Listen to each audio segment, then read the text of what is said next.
반갑습니다. 오늘도 하나님의 말씀 앞으로 나오신 우리 모든 성도님들을 주님의 이름으로 환영하고 축복을 드립니다. 오늘은 날마다 행복한 묵상 25번째 주 3번째 시간입니다. 하나님의 근심입니다. 말씀은 고린도후서 7장 8절부터 16절까지 말씀입니다. 제가 말씀을 대표로 한번 읽어드리도록 하겠습니다. 그러므로 내가 편지로 너희를 근심하게 한 것을 후회하였으나 지금은 후회하지 아니함은 그 편지가 너희로 잠시만 근심하게 한 줄을 알미라. 내가 지금 기뻐함은 너희로 근심하게 한 까닭이 아니요 도리어 너희가 근심함으로 회개함에 이른 까닭이라. 너희가 하나님의 뜻대로 근심하게 된 것은 우리에게서 아무 해도 받지 않게 하려 함이라. 하나님의 뜻대로 하던 근심은 후회할 것이 없는 구원에 이르게 하는 회개를 이루는 것이요 세상 근심은 사망을 이루는 것이니라. 보라, 하나님의 뜻대로 하게 된 이 근심이 너희로 얼마나 간절하게 하며 얼마나 변증하게 하며 얼마나 분하게 하며 얼마나 두렵게 하며 얼마나 사모하게 하며 얼마나 열심 있게 하며 얼마나 벌하게 하였는가. 너희가 그 일에 대하여 일체 너희 자신의 깨끗함을 나타내었느니라. 그런즉 내가 너희에게 쓴 것은 그 불의를 행한 자를 위한 것도 아니요 그 불의를 당한 자를 위한 것도 아니요 오직 우리를 위한 너희의 간절함이 하나님 앞에서 너희에게 나타나게 하려 함이라. 이로 말미암아 우리가 위로를 받았고 우리가 받은 위로 위에 디도의 기쁨으로 우리가 더욱 많이 기뻐함은 그의 마음이 너희 무리로 말미암아 안심함을 얻었음이라. 내가 그에게 너희를 위하여 자랑한 것이 있더라도 부끄럽지 아니하니 우리가 너희에게 이른 말이 다 참된 것 같이 디도 앞에서 우리가 자랑한 것도 참되게 되었도다.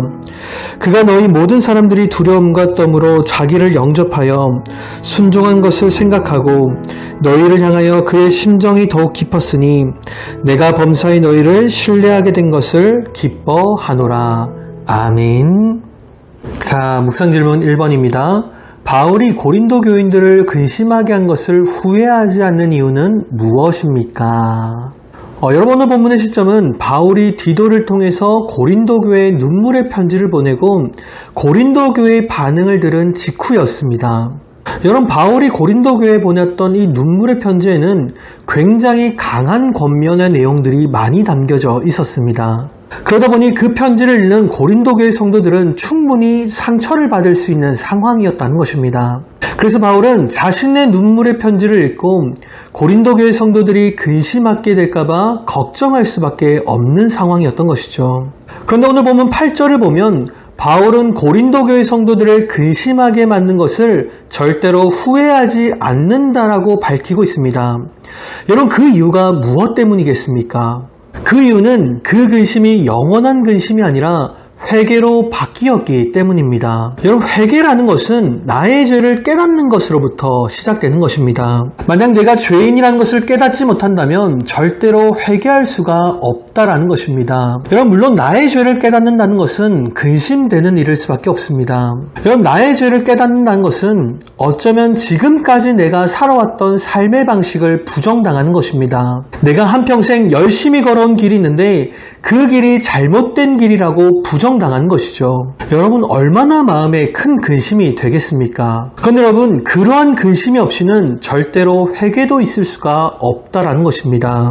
지금까지 내가 걸어왔던 길에 대해서 근심하지 않으면요, 절대로 내 삶을 새롭게 돌이킬 수가 없다라는 것입니다. 그렇게 지금 바울은 고린도 교회 성도들을 근심하게 만든 것을 절대로 후회하지 않는다라고 밝히고 있는 것이죠. 자, 묵상 질문 2번입니다. 세상의 근심과 하나님의 근심은 어떠한 차이가 있습니까? 여러분, 오늘 바울은 두 가지 종류의 근심을 말하고 있습니다.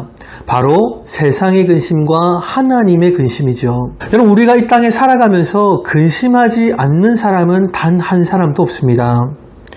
그러나 그 근심의 원인은 다 다를 수가 있다는 것이죠. 바울은 오늘 이 근심을 크게 두 가지 종류로 나누어서 설명하고 있습니다. 첫 번째는 세상에서 우리가 하게 되는 세상의 근심입니다. 그리고 두 번째는 우리가 하나님의 뜻대로 하게 되는 하나님의 근심이죠. 여러분, 세상의 근심은 우리의 육적인 근심을 말하는 것입니다. 우리가 무엇을 먹어야 할지, 우리가 무엇을 마셔야 할지, 우리가 무엇을 입어야 할지에 대한 육체적인 근심들이 바로 세상의 근심이라는 것입니다.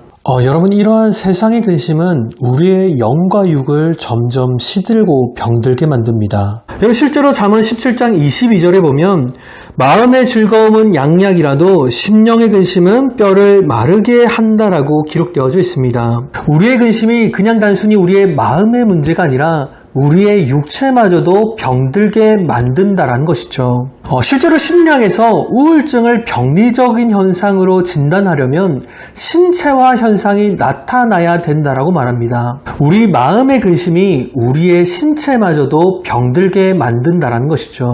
여러분, 이러한 근심은 절대로 유익한 근심이 아닙니다. 그렇게 바울은 이러한 세상의 근심이 우리를 죽음에 이르게 한다라고 분명하게 말하고 있습니다. 여러분, 이러한 세상의 근심은요, 절대로 우리가 해서는 되지 않습니다. 이러한 세상의 근심은 모두 다 하나님에게만 맡겨야 되는 근심이라는 것이죠. 그런데 여러분, 하나님의 근심은 다릅니다. 여러분, 하나님의 근심은 내가 하나님의 뜻대로 살아가고 있는가라는 질문에서 시작되는 거룩한 근심을 이야기하는 것입니다. 하나님 앞에서 나의 비참함과 죄를 깨달아서 생겨나는 근심인 것이죠. 그리고 이러한 근심을 한 사람만이 하나님 앞에 회개할 수가 있습니다. 여러분, 바울도 이러한 근심을 했던 사람 아니겠습니까? 바울은 평생을 자신을 의롭다라고 여긴 사람이었습니다. 그런데 다메섹 동상 앞에서 성령의 조명하심 가운데 자신의 비참함과 죄를 발견하게 된 것이죠. 그리고 바울은 하나님 앞에 자신의 죄를 회개하고 복음을 전하는 사도가 되었습니다. 그렇게 바울은 하나님의 근심은 우리를 영원한 구원에 이르게 한다라고 분명하게 말하고 있는 것이죠. 여러분, 이러한 하나님의 근심은 우리가 아무리 힘들더라도 반드시 해야만 되는 근심이라는 것입니다. 자, 묵상 질문 3번입니다. 바울이 편지를 보낸 궁극적인 이유는 무엇 때문입니까? 여러분, 오늘 본문 12절을 보면 바울이 이 편지를 쓴 목적이 불의한 사람들을 위한 것도 아니고 불의를 당한 사람들을 위한 것도 아니라고 분명하게 밝히고 있습니다. 여러분, 그렇다면 오늘 바울이 이 편지를 쓴 목적은 무엇 때문이겠습니까? 여러분, 오늘 바울은 오직 그들을 하나님에게로 돌이키기 위한 간절함 때문에 이 편지를 쓰고 있다라고 분명하게 밝히고 있습니다. 자신의 사도권을 인정하지 않는 고린도 교회 성도들 때문에 마음이 상해서 지금 눈물의 편지를 쓰고 있는 것이 아니라요, 그들을 하나님께로 돌이키기 위한 간절함 때문에 바울이 눈물의 편지를 쓰고 있다는 것이죠. 여러분, 이러한 바울의 간절함 때문에 이 고린도 교회 성도들 가운데는 하나님의 근심이 자라나게 되었고 마침내 하나님 앞에 회개하고 돌아올 수가 있게 되었다는 것입니다. 사랑하는 남교회 성도 여러분, 여러분은 지금 어떠한 근심을 하며 살아가고 계십니까? 혹시 세상의 수많은 근심과 염려 속에서 살아가고 있지는 않으십니까? 내 힘으로 해결할 수 없는 세상의 많은 근심들 속에서 여러분의 육과 영이 죽어가고 있지는 않으십니까? 만약 그렇다면 오늘 여러분들의 모든 세상의 근심을 하나님에게 맡기십시오. 그리고 이제는 더 이상 세상의 근심이 아니라 하나님의 근심만 하십시오.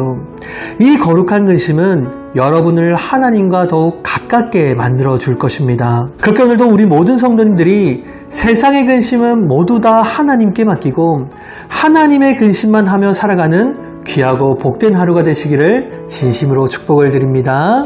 이 시간 함께 드릴 기도의 제목은 우리 가운데 세상의 근심이 아니라 하나님의 근심이 있을 수 있도록 우리 시간 함께 기도하도록 하겠습니다. 시간 함께 기도하겠습니다. 하나님 아버지, 은혜를 감사를 드립니다. 주님, 이 시간 우리 삶 가운데 여전히 수많은 세상의 근심들이 있습니다. 무엇을 먹어야 할지, 무엇을 마셔야 될지, 무엇을 입어야 될지, 어떻게 살아가야 될지 수많은 세상의 근심들이 여전히 우리 삶 가운데 있습니다.